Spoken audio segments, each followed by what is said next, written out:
नमस्कार बच्चों। दो एक्सरसाइज प्रोबेबिलिटी में प्रायिकता में हम कर चुके थे 16.1 एंड 16.2। अब इसके बाद 16.3 एक्सरसाइज पर बढ़ने से पहले इसकी थ्योरी के बारे में बताती हूँ। ये क्वेश्चन किस पे बेस्ड होंगे। तो बेसिकली पहली दो एक्सरसाइज में आपने डिस्कस किया था सैम्पल स्पेस यानी प्रतिदर्श समष्टि एस यानी सैम्पल स्पेस आपने पूरी एक्सरसाइज की थी, जिसमें आपने सैम्पल स्पेस कैसे बनाते हैं, प्रतिदर्श समष्टि कैसे बनाते हैं, ये देखा था। दूसरी एक्सरसाइज में हमने इवेंट के बारे में जाना था। इवेंट क्या होता है, ये भी एक सेट होता है जिसे हमने हिंदी में घटना कहते हैं। और ये क्या होता है, ये हमने देखा था ई एस का सबसेट होता है। यानी अगर कोई भी परीक्षण हम करते हैं, एक्सपेरिमेंट हम करते हैं और उस एक्सपेरिमेंट में एक से ज़्यादा आउटकम है तो उनका कलेक्शन एस, उन सभी का कलेक्शन सैंपल स्पेस कहते हैं। इवेंट ई, ये जो सैंपल स्पेस है इसका सबसेट होगा, यानी इसमें वो एलिमेंट्स होंगे जो सैंपल स्पेस में हैं। तो ये सारी चीजें हम पढ़ के आए थे। अब हम पढ़ते हैं प्रायिकता के बारे में। प्रायिकता को कैसे डिफाइन करेंगे, तो किसी भी घटना ई होने की प्रायिकता का जो डेफिनेशन है वो है कितने एलिमेंट्स सेट ई में होंगे। ये जो सेट ई है इसमें कई एलिमेंट होंगे तो उनका नंबर अपॉन सैंपल स्पेस यानी प्रतिदर्श समष्टि में कितने मेंबर हैं अपॉन दिस। तो ये जो संख्या होगी ये घटना ई होने की प्रायिकता कहलाती है। हमें पता है कि चूंकि ई एस का सबसेट है तो जो इसमें एलिमेंट्स होंगे, नंबर ऑफ एलिमेंट्स ई में होंगे, वो हर हालत में एस के एलिमेंट से कम होंगे या हद से हद बराबर है। और इसका जो नंबर ऑफ एलिमेंट्स है मिनिमम 0 हो सकते हैं। यानी कोई घटना अगर हम ई को डिफाइन करें उसमें हो सकता है कि कोई भी एलिमेंट ना आए तो उसमें नंबर ऑफ एलिमेंट्स 0 होंगे। तो कहने का मतलब नंबर ऑफ एलिमेंट्स किसी भी घटना में नंबर ऑफ एलिमेंट्स प्रतिदर्श समष्टि से हद से हद बराबर हो सकते हैं या उससे कम होंगे और 0 से कम नहीं होंगे। तो यह हमें पता है। अब अगर इसी को मैं पूरे को NS से डिवाइड कर दूं तो दिस इज 0। और ये अभी हमने डिफाइन किया था प्रोबेबिलिटी ऑफ ई होने की प्रोबेबिलिटी, कोई घटना ई होने की प्रोबेबिलिटी, और ये आया 1। तो कहने का मतलब किसी भी घटना की प्रायिकता का जो मान है वो निश्चित तौर पे 0 और 1 के बीच में होगा, 0 और 1 समेत। यानी 0 से नीचे नहीं हो सकता, यानी नेगेटिव नहीं हो सकता प्रायिकता का मान, और 1 से बड़ा नहीं हो सकता। अब कोई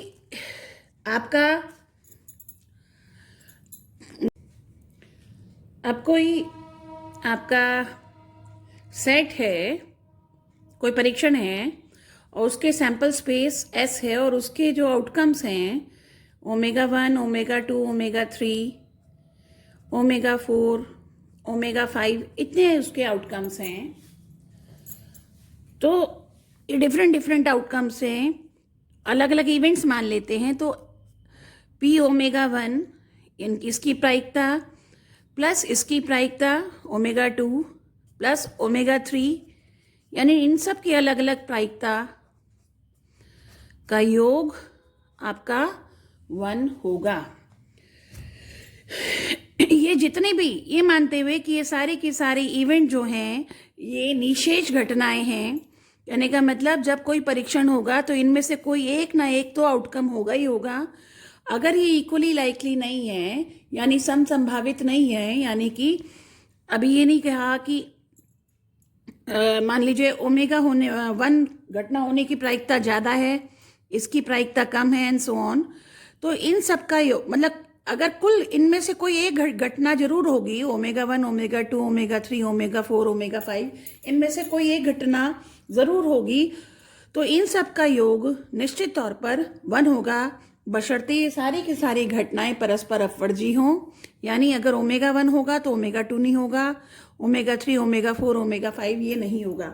एक बार में कोई एक घटना हो सकती है, तो ओमेगा 1 की प्रोबेबिलिटी, ओमेगा 2 की प्रोबेबिलिटी, ओमेगा 3 की प्रोबेबिलिटी और इन चारों पांचों की प्रोबेबिलिटी अगर ये परस्पर अपवर्जी हैं और साथ साथ ये एग्जॉस्टिव हैं, निशेष घटनाएं हैं, मैं निशेष घटनाएं और परस्पर अपवर्जी घटनाओं के बारे में विस्तार से चर्चा कर चुकी हूँ पिछली वाली एक्सरसाइज में, 6.2 एक्सरसाइज में बहुत क्लियरली मैं उसको आपको बता चुकी हूँ। तो इन सब का योग 1 होगा। तो किसी भी कुल मिलाकर अगर ये परस्पर घटनाएं, परस्पर अपवर्जी और निशेष घटनाएं, तो इन सब का योग 1 होगा, क्योंकि जितने भी आउटकम्स हैं इन सब की प्रोबेबिलिटी अलग अलग निकालेंगे, तो कभी सबका योग जो आएगा अलग अलग घटनाओं का वो NS के बराबर होगा, नंबर ऑफ एलिमेंट्स। और जब सब अलग अलग डिवाइड होकर अलग अलग प्रोबेबिलिटी जब निकलेगी तो उनका योग 1 होगा। तो आपको कोई भी सेट में किसी कोई परीक्षण करने पर जो उसके टोटल आउटकम्स निकल रहे हैं और वो जो प्रोबेबिलिटीज डिफरेंट इवेंट्स को असाइन की गई है, अगर वे 2 कंडीशन सेटिस्फाई करेंगी तो ही यही संभव है। जैसे कि मैं एक एग्जांपल बताती हूँ। इनफैक्ट एक एग्जांपल ले लीजिए कि एक घटना इसी को ले लेते हैं।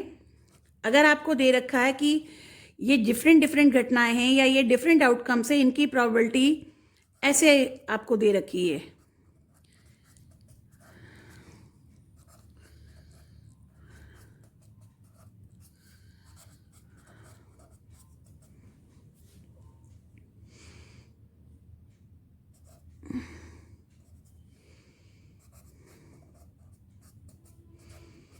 तो ये जो घटनाएं असाइन की गई हैं, मतलब ये प्रोबेबिलिटी असाइन की है, क्या ये संभव है या नहीं।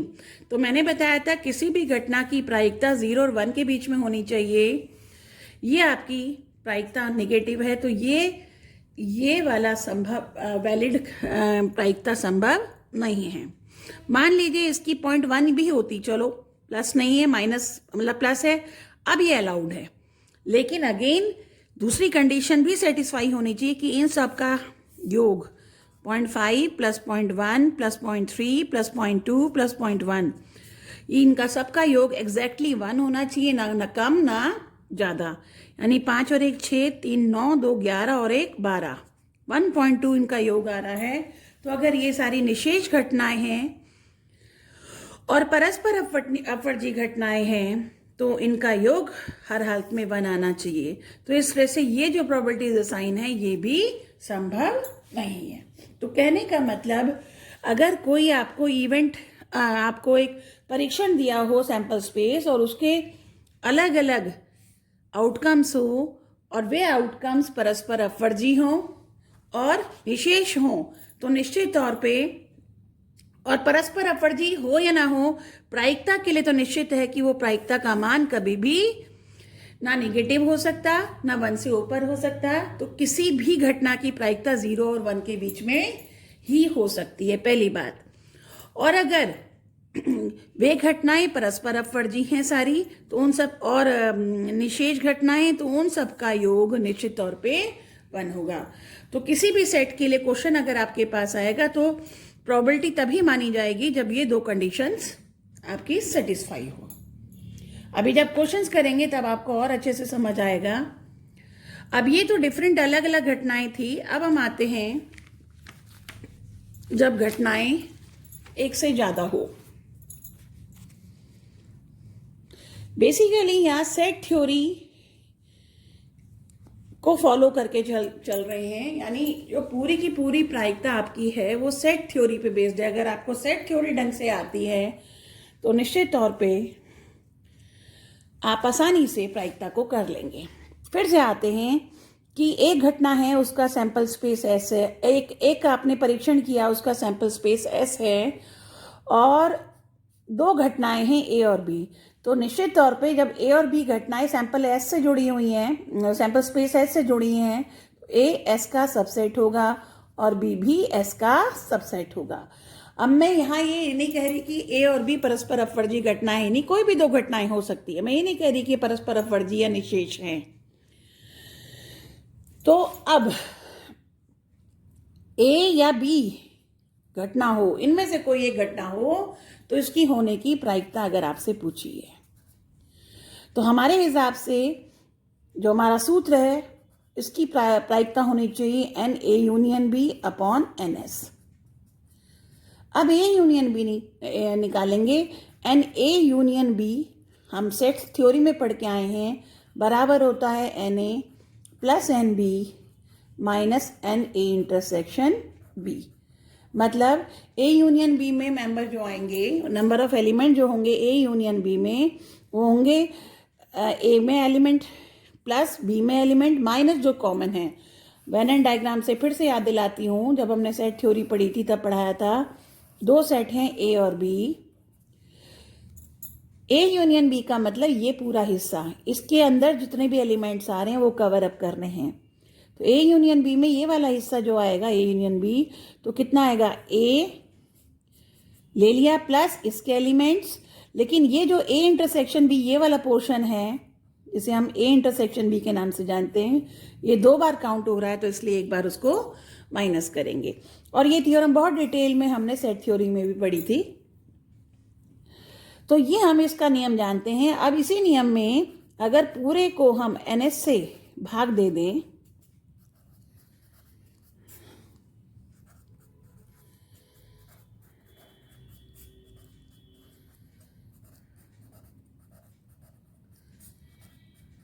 तो ये बन गया probability of A union B, probability of A plus probability of B minus probability of A intersection B. तो इस तरह से ये आपका ए इंटरसेक्शन बी मतलब ए यूनियन बी इस नियम से लगेगा। इस नियम को याद रखना है। अगर ए और बी म्यूचुअली एक्सक्लूसिव इवेंट है,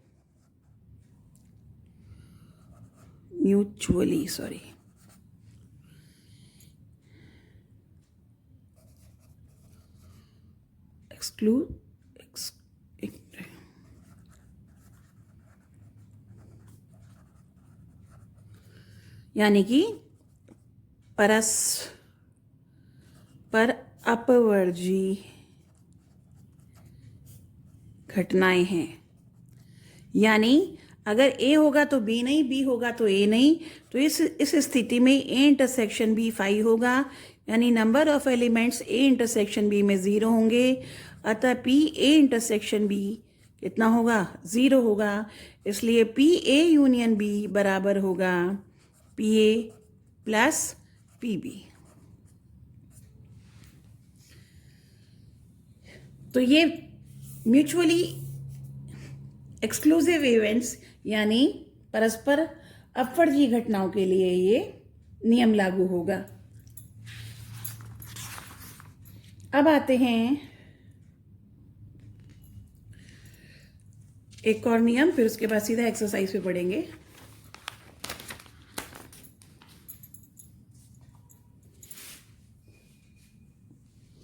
किसी इवेंट ए नॉट की प्रोबेबिलिटी ये अगर निकालना है, तो आप जानते हैं A not number of elements in A not होता है number of elements in total minus number of elements in A. जब हम सेट पढ़ते थे, ये एस की जगह हम यूनिवर्सल सेट लिया करते थे। अब प्रोबेबिलिटी में वही यूनिवर्सल सेट एस के नाम से जाना जाता है, यानी सैंपल स्पेस, यानी कि प्रतिदर्श समिष्टि के नाम से जाना जाता है।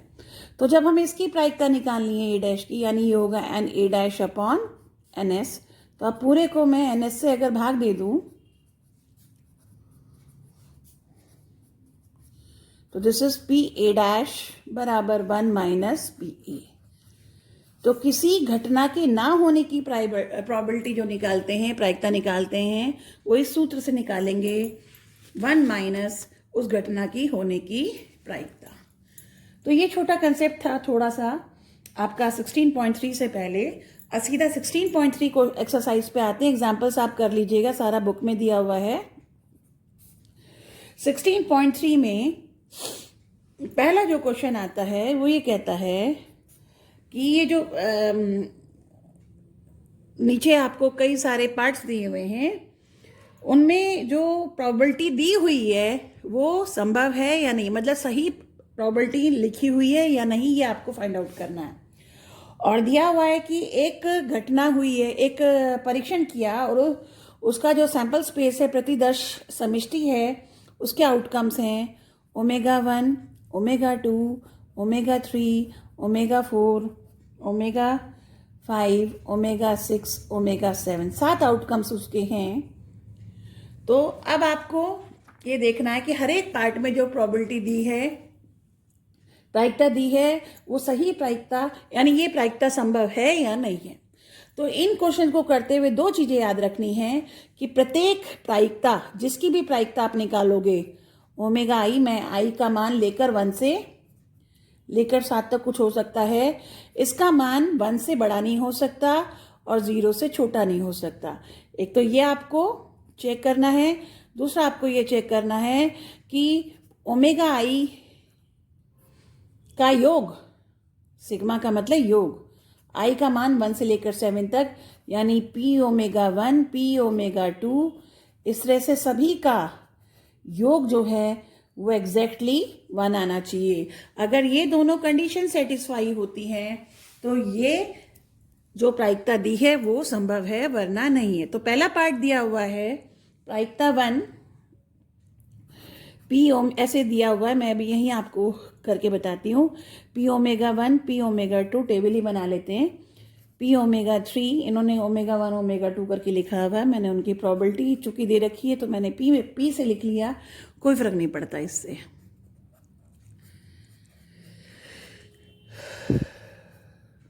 पी ओमेगा 7, फर्स्ट पार्ट में प्रोबेबिलिटी दे रखी है 0.1, 0.01, 0.05, 0.03, 0.01, 0.2 और ये है 0.6। अब आपको ये देखना है कि प्रत्येक प्रोबेबिलिटी, कोई सी भी प्रोबेबिलिटी ना 1 से बड़ी है और ना ही नेगेटिव है। तो पहला पार्ट, पहली वाली कंडीशन तो सेटिस्फाई हो गई। अब अगर हम इन सब का योग करेंगे, अगर आप इसका योग करते हैं,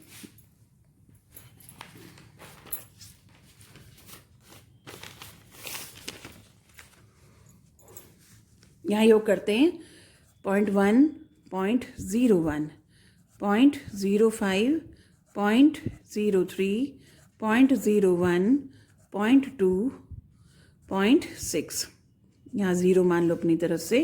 तो इनको अगर ऐड करेंगे 5 और 3 8 और 2 10, एक हासिल लगा, 1 और 1 2, 4, 6 और 4 10 और इधर 1 पॉइंट। तो इन सब का टोटल योग 1 आ रहा है। तो यानी दोनों कंडीशन, दूसरी कंडीशन भी सेटिस्फाई हो गई। जब दोनों कंडीशन आपकी सेटिस्फाई हो रही है तो ये पॉसिबल है। यस, इसका आंसर यस होगा कि यस, ये इसमें करेक्ट है, यानी ये सत्य है। दूसरा वाला में प्रोबेबिलिटी दे रखी है 1/7, 1/7, सबकी प्रोबेबिलिटी 1/7 हो रही है। तो आप देख रहे हैं सबकी प्रायिकता 1/7 का मान ना तो ये नेगेटिव है, 0 से बड़ा है और 1 से छोटा है। और सबको योग करेंगे तो सबका योग आएगा 7/7, तो इनका योग भी 1 है, तो ये भी संभव है।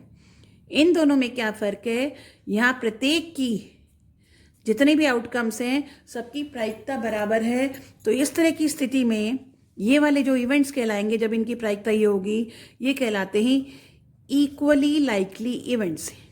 इक्वली लाइकली इवेंट्स यानी सर्व संभावित घटनाएं। यानी जब किसी का जो कोई परीक्षण किया तो सभी घटनाओं के आने की बराबर प्रायिकता है। जैसे कि अगर एक आप पासा उछालते हैं तो पासे में जो सैंपल स्पेस है, मतलब जो आउटकम्स हो सकते हैं, या तो उस पर नंबर 1 आएगा लिखा हुआ, या 2 या 3 या 4, ये 5 और ये 6। चूंकि आपका पासा जो है वो अनबायस्ड है, फेयर है, यानी वो पक्षपाती नहीं है, वो इस तरह से डिजाइन है कि कोई सा भी नंबर आने आने के लिए ऐसा नहीं है कि कोई खास निश्चित नंबर आएगा, कोई भी नंबर आ सकता है। तो वे सारी की सारी, तो प्रत्येक के होने की प्रायिकता कितनी होगी? 1/6, चाहे वो P2 हो या P3 हो, चाहे P4 हो। तो ये जितनी भी घटनाएं हैं, अगर एक घटना नंबर 1 संख्या आना एक घटना है, नंबर 2 आना दूसरी घटना है, 3 आना तीसरी घटना है, सो ऑन, ये अलग अलग घटनाएं। तो इन सब की प्रायिकता कितनी होगी? 1/6 होगी। और 1/6 का योग, इन सब का योग कितना होगा? 1 होगा। तो जितने भी आउटकम्स हैं उन सब का योग निश्चित तौर पे 1 होगा। तो इस तरह की घटनाएं आपकी सर्व संभावित घटनाएं कहलाती हैं, यानी उसके जितने भी आउटकम्स हैं उनकी सबकी बराबर संभावनाएं हैं, इसलिए इक्वली लाइकली इवेंट कहलाते हैं। सी पार्ट पर आएंगे। सी पार्ट में आपकी जो प्रायिकता दे रखी है 0.1, 0.2, 0.3, 0.4, 0.5, 0.6 और 0.7। पहले वाला जो है कि उसकी सभी प्रायिकता 0 से 1 के बीच में होनी है, ये इस पर ये खरा उतर रहा है, यानी पहला पार्ट तो ये सेटिस्फाई कर रहा है। लेकिन अगर हम दूसरे पार्ट पे आएंगे तो इन सब का अगर योग करेंगे 0.1, 0.2, 0.3 प्लस 0.4, तो इन सब का योग निश्चित तौर पे 1 से बड़ा आ रहा है। आप देख लेंगे 7 और 6 13, 13 और 5 18, 4 22, 22 और 3 25, 25 और 2 27 और 1 28। तो 28 यानी 2.8 इसका योग आएगा। इन सब की प्रोबेबिलिटी का अगर योग करेंगे तो 2.8 आएगा। इसके लिए ये योग जो है आपका 1 होना चाहिए था, ना कम ना ज़्यादा, पर ये 2.8 हो रहा है। इसलिए ये असाइनमेंट ऑफ प्रोबेबिलिटी, यानी ये जो प्रोबेबिलिटी दे रखी है ये संभव नहीं है, तो ये असत्य है, इट्स नॉट पॉसिबल। ऐसे जब डी पार्ट में आएंगे, डी पार्ट में आप देखेंगे जो पहली वाली प्रोबेबिलिटी है वो माइनस का 0.1 है, और फिफ्थ की प्रोबेबिलिटी माइनस का 0.2 है। तो आप कहेंगे ये संभव नहीं है, क्योंकि नेगेटिव प्रोबेबिलिटी अगर होगी तो ये संभव ही नहीं है। तो डी पार्ट भी आपका क्या होगा? असत्य होगा। और उसके बाद ई पार्ट में आपको प्रायिकता दे रखी है 1/14, 2/14,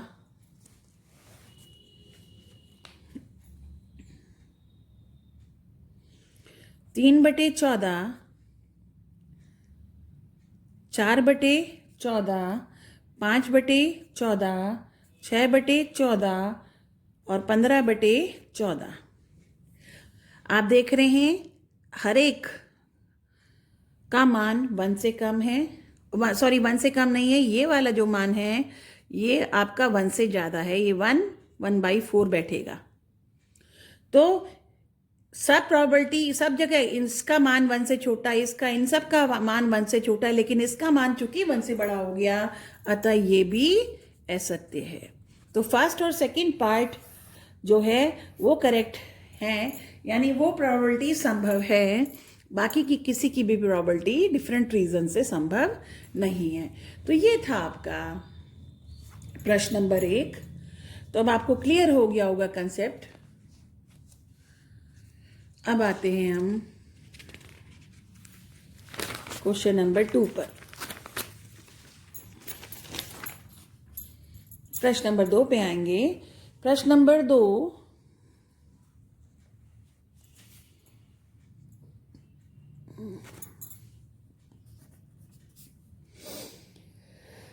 ये कहता है कि एक सिक्के को 2 बार उछाला गया, एक सिक्के को 2 बार उछाला गया, तो कम से कम एक टेल यानी एक पट आने की प्रायिकता पूछी है। अगर एक सिक्का 2 बार उछालते हैं तो उसका जो सैंपल स्पेस होगा उसमें 4 आपके एलिमेंट्स होंगे। कौन कौन से? पहली बार भी हेड, दूसरी बार भी हेड, या पहली बार हेड दूसरी बार टेल, या पहली बार टेल दूसरी बार हेड, या दोनों बार टेल। तो टोटल ये आपके आउटकम्स हो सकते हैं। तो कुल मिलाकर 4 आउटकम्स आपके होंगे। अब कहते हैं कम से कम एक टेल आने की प्रायिकता ज्ञात करनी है। तो जो घटना ई को डिफाइन कर रहा है वो कह रहा है कम से कम एक पट, पट मतलब टेल, एटलीस्ट 1 टेल। तो एक टेल आने की प्रायिकता पूछी है। तो एक टेल, कम से कम एक टेल का मतलब एक से कम ना हो, ज्यादा हो कोई बात नहीं, पर कम नहीं होने चाहिए। इसका मतलब ये वाला नहीं आएगा, बाकी ये तीनों के तीनों इसके मेंबर बनेंगे, ST या TH या TT। तो इस तरह से इसमें कितने मेंबर हुए? 1 2 3, यानी 3 मेंबर। इसलिए घटना ई होने की प्रायिकता जो होगी, जो कि मैंने अभी डेफिनेशन आपको बताई थी, इट इज 3/4। ये था प्रश्न नंबर 2। अब आते हैं प्रश्न नंबर 3 पर। प्रश्न नंबर 3 ये कहता है एक पासे को उछाला गया, एक पासा उछल रहा है तो उसका जो सैंपल स्पेस होगा या तो नंबर 1 आएगा या 2 आएगा, 3 4 5 6। तो ये इसके 6 आउटकम्स होंगे। अब आपसे कहते हैं कि जो नीचे दिए हुए इवेंट्स हैं, जितने भी इवेंट दिए हैं उनकी प्रायिकता ज्ञात करनी है। तो पार्ट 1 पे जो इवेंट है ई डिफाइन किया है कि उसमें प्राइम नंबर आना चाहिए, यानी एक अभाज्य संख्या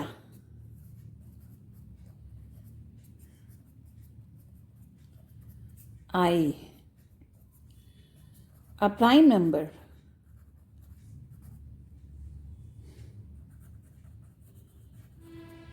will appear, यानी प्राइम नंबर आना चाहिए। तो इनमें प्राइम नंबर कौन कौन से हैं? 2 3 और 5। तो इसमें एलिमेंट्स कितने हैं? 3। ये सैंपल स्पेस में है, इनमें एलिमेंट्स कितने हैं? 6। तो इस घटना की होने की प्रायिकता हो गई NE/NS, यानी 3/6, यानी 1/2। सेकेंड पार्ट, घटना ई। सेकेंड पार्ट में घटना ई डिफाइन ऐसे होती है, एक नंबर जो बड़ा हो या बराबर हो 3 से। जो नंबर है, संख्या जो भी आएगी, संख्या 3 से बड़ा या उससे बराबर। तो घटना ई में होंगे 3, ये उससे बड़ा 4 5 6। तो इसमें कितने एलिमेंट हुए? 4, 1 2 3 4। इसलिए इसकी प्रायिकता NE/NS, यानी 4 और NS आपका हर एक इस क्वेश्चन में सभी के लिए एस सेम है 6, यानी 2/3। ये था प्रश्न नंबर, मतलब सेकंड पार्ट, प्रश्न नंबर 3 का, क्वेश्चन नंबर 3 का सेकंड पार्ट। आते हैं थर्ड पार्ट पर। A number is less than और इक्वल टू 1 विल अपीयर। घटना ई कहती है एक संख्या, नंबर 1 या 1 से छोटा, 1 या 1 से छोटा। तो इसमें सिर्फ 1 आएगा, क्योंकि 1 है या 1 से छोटी कोई संख्या नहीं। तो NE1 हुआ। तो नंबर ऑफ एलिमेंट्स कितने हुए? 1। तो प्रोबेबिलिटी कितनी हो गई? 1/6। चौथा पार्ट,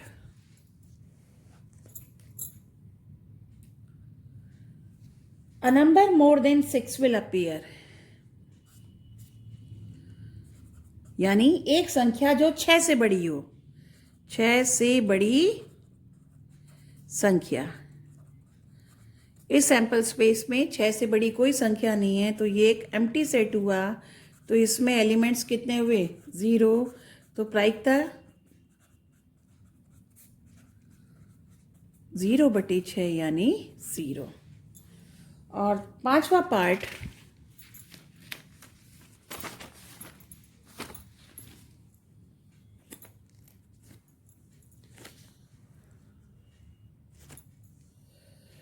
फिफ्थ पार्ट ये कहता है a number less than 6 will appear.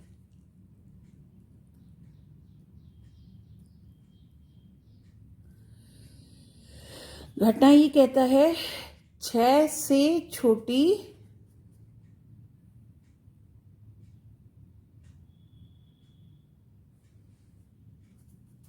संख्या,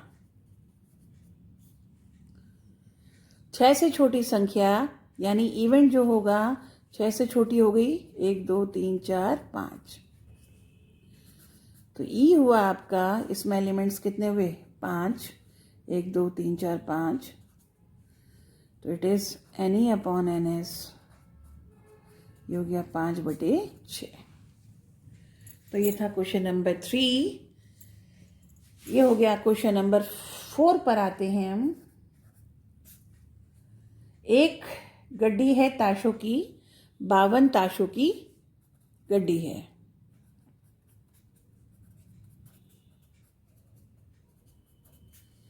A pack of 52 cards. A card is selected at random. एक पत्ता इसमें से खींचा जाता है, लिया जाता है, खींचा जाता है। A card is drawn. A card is selected from a pack of 52 cards. तो अब सैंपल स्पेस क्या होगा? सैंपल स्पेस में क्या होगा? चिड़ी का इक्का, चिड़ी का इक्का, ब्लैक वाला चिड़ी यानी स्पेड का, या फिर दुग्गी तिग्गी, कहां तक? किंग तक। इसी तरह से फिर आपका हुकुम का इक्का, यानी 4 कलर होते हैं 4 में। तो टोटल आपके इसमें कितने एलिमेंट्स हैं? 52 अलग अलग पत्ते हैं। तो इसकी जो नंबर ऑफ जो रिजल्ट्स आउटकम आ सकते हैं वो कितने होंगे? 52। 52 पत्ते हैं, 52 की 52 अलग प्रकार के हैं, सभी में अलग रंग और चित्र है। रंग 2 तरह के रंग पूरी गड्डी में है, लाल और काला, और 4 तरह के साइन पिक्चर्स बनी हुई हैं, जिसे हम कहते हैं चिड़ी, हुकुम, ईंट और पान। 2 लाल के होते हैं, 2 काले के, आप सब जानते होंगे इसके बारे में। इंग्लिश में उसे बोलते हैं डायमंड, हार्ट, ये दोनों लाल रंग के होते हैं, and spade and club. Spade मतलब हुकुम, क्लब मतलब छिड़ी, ये काले रंग के होते हैं। जिन बच्चों को वैसे सबको पता होगा ये। अब आते हैं क्वेश्चन पर। एक पत्ता निकाला गया, 52 तरह से रिजल्ट्स आ सकते हैं हमारे पास। ए पार्ट ये कहता है जो इवेंट है जिसकी प्रायिकता हमें ज्ञात करनी है। पहले तो ये पूछा how many points are there in the sample space. Sample space में कितने बिंदु हैं? तो सैंपल स्पेस में 52 बिंदु हैं, इसलिए ए पार्ट का आंसर होगा 52। बी पार्ट ये कहता है कि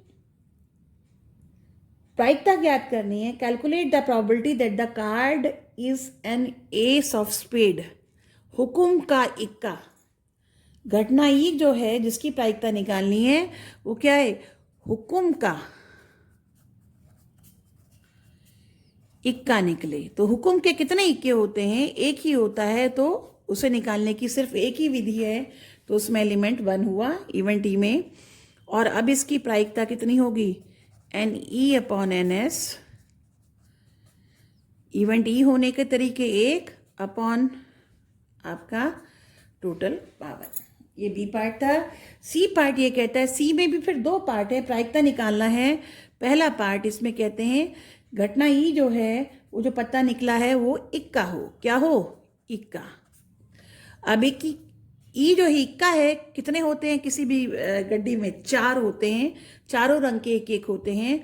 तो इसे 4 तरीके से निकाला जा सकता है। तो एन ई हो गया 4। तो एक वो जो पत्ता निकल रहा है उसके इक्का होने की प्रायिकता हुई 4/52 यानी 4/52, दैट इज 1/13। और जो सेकंड पार्ट है उसमें वो कहते हैं घटना ई जो है यानी कि पत्ता जो निकल रहा है वो ब्लैक कार्ड हो, यानी काला पत्ता निकले, इसकी क्या प्रायिकता है। तो कितने पत्ते काले होते हैं? 26। तो पत्ता काला निकले उसकी प्रायिकता क्या होगी? 26/52 यानी 1/2। तो यहां तक आपका ये प्रश्न नंबर 4 हुआ। तो यहां तक के क्वेश्चंस आप कीजिए, आगे के क्वेश्चंस हम करेंगे अगली वीडियो में। तब तक यहाँ कीजिए और इनके नोट्स बनाइए। Thank you.